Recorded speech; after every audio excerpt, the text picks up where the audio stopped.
Hello from the KUOW newsroom. This is Seattle Now. I'm Patricia Murphy with a roundup of today's top stories. It's Thursday, September 25th.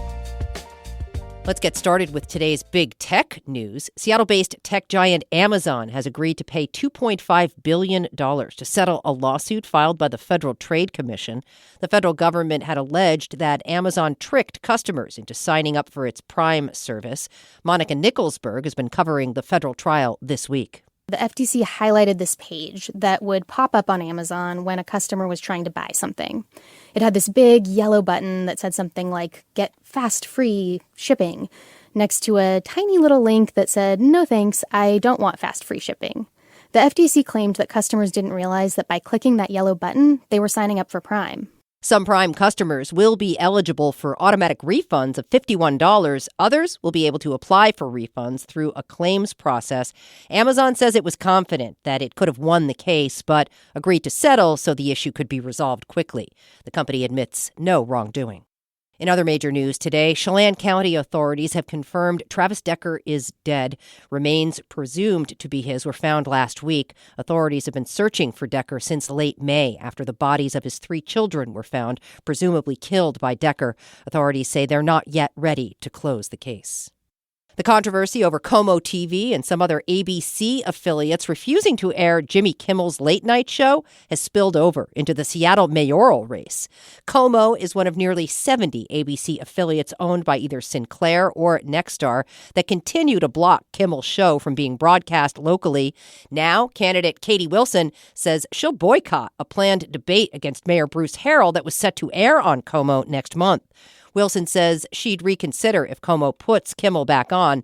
Wilson's campaign said she would not participate in an event tied to a broadcasting corporation that, quote, colludes and collapses like a house of cards under pressure from the Trump administration.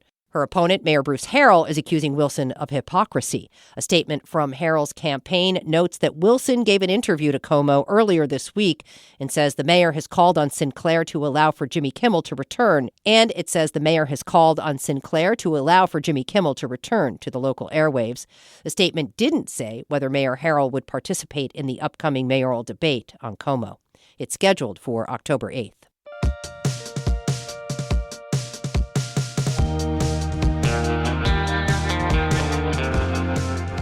In coffee news, the Starbucks Reserve Roastery, a popular location in the Capitol Hill neighborhood, is closed.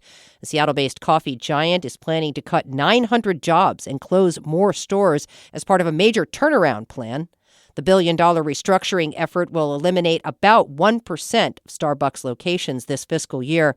At the same time, the company says it still plans to open more stores in the future and refurbish upwards of 1,000 current locations. This comes as Starbucks has seen 6 straight quarters of decreasing same-store sales. A private company runs the ICE detention center in Tacoma. Their contract expires this week. As Gustavo Segrero reports, local lawmakers are pushing for details. Washington Congress members Emily Randall and Pramila Jayapal have both recently called for more oversight of these contracts. They've raised concerns about detainees' access to medical care and attorneys at the Tacoma Detention Center as it gets more crowded. Both ICE and GEO Group declined to comment on the status of the contract, but in a recent earnings call, GEO Group Executive Chairman George Zuell told investors the future looks good for immigrant lockup centers nationwide. We continue to be pleased with the pace of these contract discussions and remain optimistic that additional contract awards will materialize during the third and fourth quarters of the year. They expect to land contracts with ICE that are part of the $45 billion set aside by Congress this year for detention centers. Jayapal has called for the country's top federal accountability office, the GAO, to get involved. Gustavo Segrero, KUOW News. You may have noticed more college-aged people around lately. As Seattle area college students head back to campus this week and next, their schools have spent the summer grappling with political and financial pressure from the Trump administration. Ann Dornfeld has that story. The University of Washington receives more federal research funding than any other institution nationwide. Massive grant cutbacks from the Trump administration and Congress are projected to potentially slash UW research funding by about 1/3 this fiscal year and cost 1,700 full-time jobs. Most of the defunded research involves public health issues, like disparities in health conditions and outcomes, infectious disease, and global health. It's also facing the loss of funding for long-standing programs like one that recruits and supports students from migrant families. Community colleges are getting squeezed too. At Bellevue College, 4 federal grants have been delayed for months.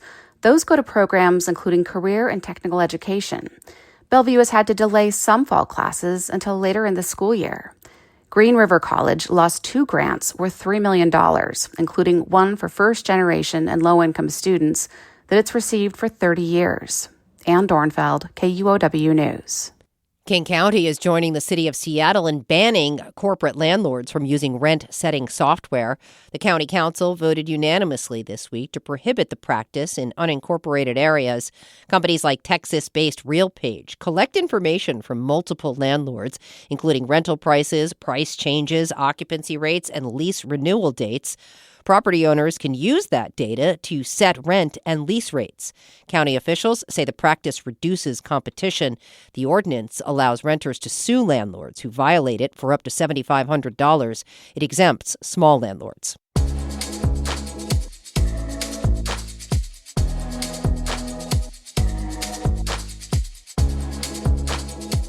Washington legislators say they're looking for ways to restore a special state fund for reproductive health access. Since congressional Republicans approved the tax and spending mega bill this past summer, Planned Parenthood clinics across the country can no longer access Medicaid for reimbursement. Governor Bob Ferguson immediately pledged to backfill a year's worth of lost federal dollars for clinics in Washington with state money. But last spring, state legislators approved a budget that slashed the Abortion Access Project's funding by half.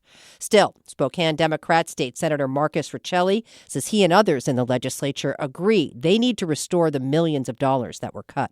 We know we're going to be facing an extremely challenging session, but a budget is a prioritization of our values as a state, and this is something that we want to ensure in the current federal environment is funded and that we're making sure we're taking care of Washingtonians, so it'll be prioritized. Planned Parenthood says about 43,000 Washingtonians could lose access to care if the organization isn't able to make up for the lost federal dollars. There's a global wine glut, and Northwest wineries and wine grape growers are feeling the pinch this crush. Some have lost buyers for their grapes. Many have had to lower prices. Some farmers are growing less intensively to cut costs, and others are simply ripping out vines altogether. Kelly Hightower is co-owner of Hightower Cellars on Red Mountain in eastern Washington. I know Washington can grow great grapes. I know we're capable of making great wine, and that part, no matter what happens in the marketplace, that's here. And I'm going to try and figure out how to keep it going, right? Trying to keep it going, Hightower Cellars, along with 2 other wineries, just opened a new wine bar in Roslyn near Cle Elum, Washington. The city of Lynnwood is ending its decade-long ban on cannabis businesses. The city council voted this week to allow 4 recreational pot stores within city limits. Those stores will now be in the same category as liquor stores or smoke shops. Lynnwood moved to shut out cannabis retailers back in 2015, though a few have opened nearby on parcels of unincorporated Snohomish County. The vote paves the way for the city to begin collecting taxes from any new cannabis businesses. And finally, how about those M's? They're the American League West champions for the first time in 24 years. Seattle, you've waited long enough.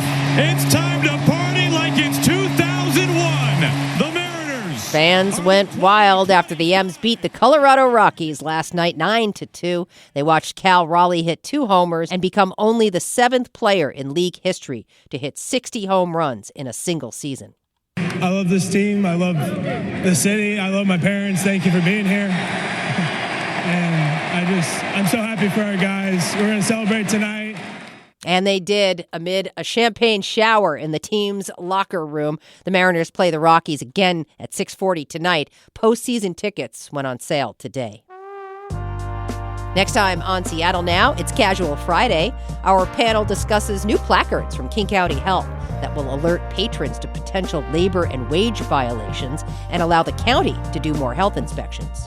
If you've ever worked in a restaurant and you know the health inspector is coming, there suddenly that place is the Navy. and you're a topman. You're scrubbing the poop deck. Hear that Friday morning. And that's all for today from the KUOW newsroom in Seattle. Our producer is Brooklyn Jamerson Flowers, and I'm Patricia Murphy. Seattle Now and KUOW are members of the NPR network. See ya.